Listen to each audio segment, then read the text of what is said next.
নমস্কার, কেমন আছেন সবাই? আশা করছি সবাই অনেক ভালো আছেন। চলে এসেছি একটি নতুন ব্লগ নিয়ে। তো চলুন, এখন আমি যাব রান্নাঘরে। আজকে যেহেতু ঈদের ছুটি, তাই স্কুল আজকে হয়নি, সেজন্য ভাবলাম যে একটু দেরি করেই রান্না বসাই। আর ব্লগটাও শুরু করেছি একটু দেরিই করে। চলুন, এখন যাচ্ছি রান্নাঘরে। এখানে আমগুলো আছে আর এখানে আছে মুসুরির ডাল। আজকে আম দিয়ে আর মুসুরির ডাল দিয়ে ভাবছি টকের ডাল করব। এই গরমকালে দেখবেন বেশ টকের ডাল খেতে কিন্তু ভালো লাগে। রোদ্দুর থেকে আসার পর যখন মনে হয় যে টকের ডালটা দিয়ে ভাতটা খাই, বেশ কিন্তু তৃপ্তি লাগে। কারা কারা আমার মতো টকের ডাল খেতে ভালোবাসেন? আমাদের মা আবার টকের ডালের মধ্যে একটু মিষ্টি খায়, সেই জন্য কী করি, অল্প করে একটু মিষ্টি দিয়ে দিই, তাতে করে স্বাদটাও বেশ ভালো হয়। চলুন এবার ডালগুলো ধুয়ে নিই, নেওয়ার পর এগুলো অল্প করে সেদ্ধ করে নেব। আমি এদিকে রান্নাবান্না করি আর ওইদিকে সাম্য পড়তে বসেছে ওর বাবার কাছে। ওর বাবারও আজকে যেহেতু ছুটি আছে, তাই আমার সুবিধেই হয়েছে। ওর বাবা ওকে নিয়ে পড়াতে বসে গেছে আর আমি এদিকে আমার কাজগুলো করে নিচ্ছি।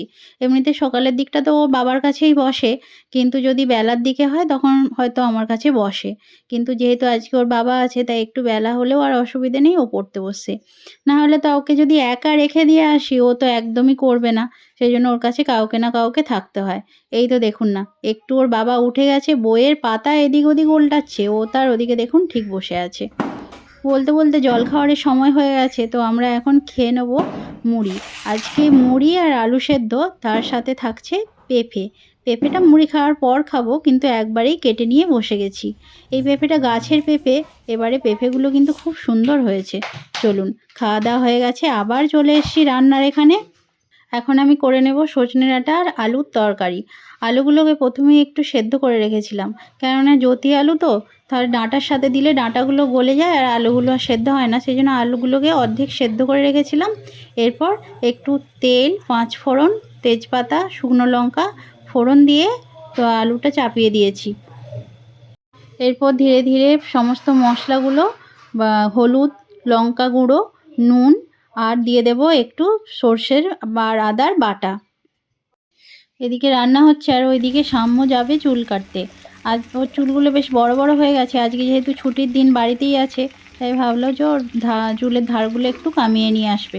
তো ওর বাবাই ওকে নিয়ে যাবে, তাই আমি এদিকে রান্না করছি আর ওর বাবা ওদিকে নিয়ে যাচ্ছে চুল কাটাতে।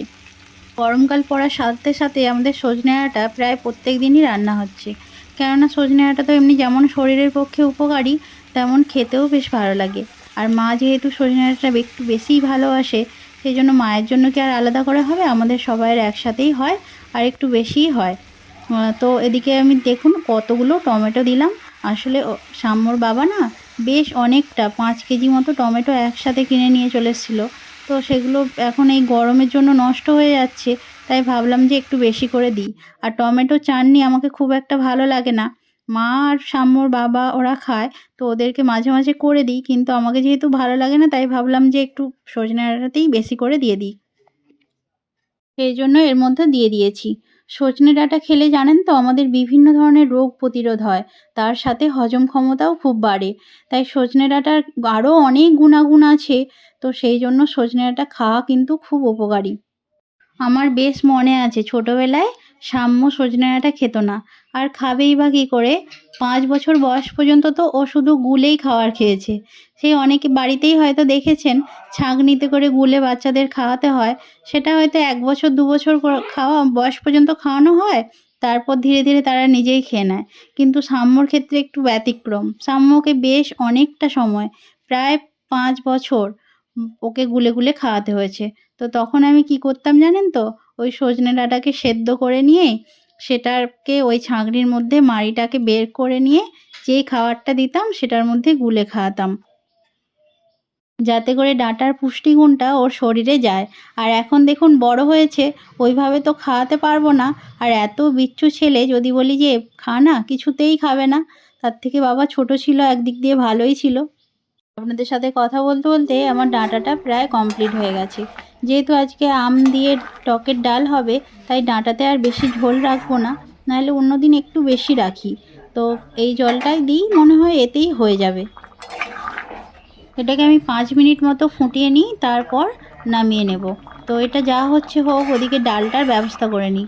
ডালটা প্রেশারের মধ্যে দিয়ে দিয়েছিলাম, কড়াতে দিলেও হতো, কিন্তু আমি আজকে প্রেশারটা যেহেতু অন্য একটা জিনিসে ব্যবহার করেছিলাম, তাই ভাবলাম যে প্রেশারের মধ্যেই করে নিই। তো ডালটা এদিকে আমি নামিয়ে নিয়েছি, আর ডাল ফোড়নটা এবার আমি দিয়ে দেবো। ফোড়ন দেওয়ার জন্য আমি নিয়েছি তেজপাতা, শুকনো লঙ্কা আর 5 ফোড়ন। হ্যাঁ, সজনে ডাঁটা আর ডাল বসানোর আগে একটু কুমড়ো শাকের তরকারি করে নিয়েছি। আর আজকে বিশেষ কিছু রান্না হবে না, আজকে রান্না বলতে এইগুলোই। আর কালকে মাংস হয়েছিল, তো সেখান থেকেই 5-6 পিস মতো মাংস আছে, একটু হয়তো বেশি হবে। তো সেটা ভাবছি যে গরম করে নেব, তাহলে সাম্যর হয়ে যাবে, আর আমাদের এগুলো হলেই হয়ে যাবে।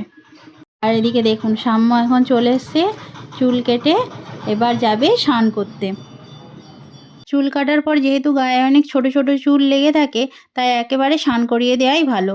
ওর বাবা আছে মানে আজকে তো আমাকে আর ওর কিছু করতেই হবে না, ওর বাবাই গেছে স্নান করাতে। বডির কি অবস্থা দেখুন, যেন মনে হয় কিছুই ওকে খেতে দেওয়া হয় না। কেমন ফেনা হয়েছে দ্বিতীয়বারে ভালো ফেনা হবে না। স্নান কমপ্লিট, তো এবার সুন্দর করে ওকে রেডি করে দিচ্ছে। আমি হলে এত যত্ন করি না হয়তো, ওর বাবা বলেই ওকে এত সুন্দর করে ক্রিম মাখিয়ে দিচ্ছে। মুখটাকে কেমন করে রেখেছে দেখুন। আর এদিকে সকালবেলা দেখুন না, অনেক জামা কাপড় কেচেছিলাম ছুটি ছিল বলে, তো সেগুলো তুলে নিয়ে এসেছি। এবার সেগুলো আমি পাট করে নেব এখন। এগুলো পাট করে নিয়ে তারপর দুপুরের লাঞ্চটা করে নেব। তো চলুন, মোটামুটি আমার পাট এবার কমপ্লিট হয়েই যাচ্ছে। তো দেখুন, কথা বলতে বলতে আমার সমস্ত কিছু পাট করা হয়ে গেছে, সমস্ত কাজ কমপ্লিট। আর দেখতে দেখতে ঘড়ির কাঁটাও বেশ অনেকটা এগিয়েছে, এখন বেলা 1:30 মতো বাজে, দুপুর। তো আমরা এখন সবাই খেতে বসে গেছি, খাওয়া দাওয়া শেষ করে একটু ঘুমিয়ে নেব। বিকেলে আবার সব পড়তে আসবে, তাদেরকে পড়ানো আছে। ঘুম থেকে ওঠার পর এখন আমি রেডি হয়ে গেছি পড়াতে বসার জন্য। এখন ঘড়িতে প্রায় ওই 5:30 মতো বাজে। তো সবাই পড়তে চলে এসছে।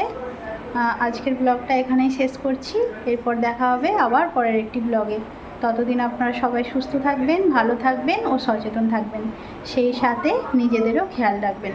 নমস্কার।